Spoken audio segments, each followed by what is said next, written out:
Hey everybody, it's Tyler Austin from Midgard Strength and Conditioning. Thank you so much for watching. Just want to make a quick video regarding deadlift stance. Whenever I post a video of either myself deadlifting or one of my clients deadlifting, I always get inundated with questions regarding their stance because myself and the majority of my clients, particularly my post-novice clients, tend to pull with a very narrow stance, or a lot narrower than what most people are used to seeing. So I always get a lot of questions regarding that, why they're pulling with such a narrow stance. Well, here's the deal. The biggest mistake, one of the biggest mistakes people make regarding deadlift, particularly in the setup, is that people tend to take too wide of a stance. Now, I'm talking specifically the conventional deadlift here, obviously. People tend to take too wide of a stance. The reason for this, maybe it's just a comfort reason. I think it's probably more or less a mimicking of what they see, particularly if these people watch these big, strong strongmen deadlift, people like Hapthor or Eddie Hall or Brian Shaw, who pull with a very wide stance, and they go into the gym and mimic that because they see these real big, strong guys pulling big, heavy weights with that real wide stance, and they think they need to do the same thing. They think that's the correct way to do it. The problem with this is you're not Hapthor Bjornsson, nor are you 6'9", 440 pounds at 12% body fat.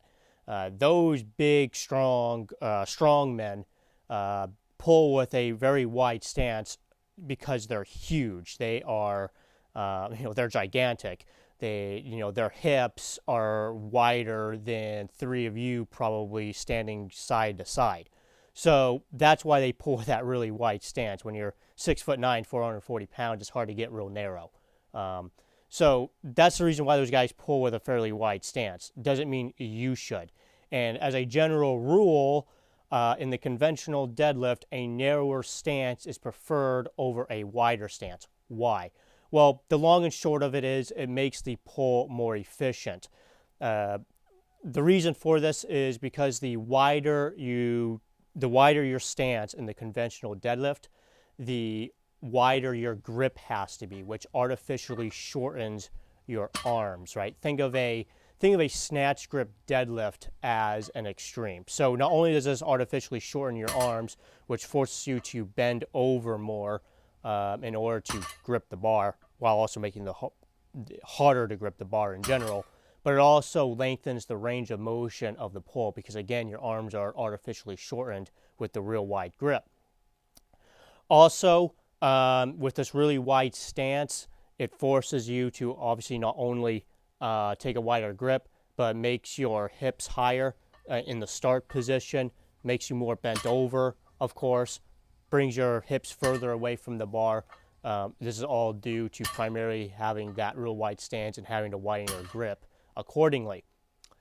A narrower stance is preferred because it allows you to take a narrower grip, which allows you to get as close to your arms vertical in a straight line to the bar as possible, or in many cases completely straight. But as you narrow your stance, you have to point your toes out for several reasons. Number one, as you take that narrow stance, you can't really get into the proper position with your toes pointing forward because your thighs will get in the way. So you have to point your toes out. This has several effects. Number one, it actually allows you to get into the bottom position and properly set your back. But also, it artificially, by pointing your toes out, it artificially shortens your femur. So it brings your hips a little bit closer to the bar, allows you to get your hips in a slightly lower start position, more vertical back angle, slightly more vertical back angle, and overall makes your start position better and more efficient, makes the pull more efficient. It also allows you to use a little bit more quad, a little bit more leg to initiate the pull off the floor, as opposed to a really wide stance, wider grip deadlift where your hips are going to be really high and it's going to be a lot more hip dominant movement.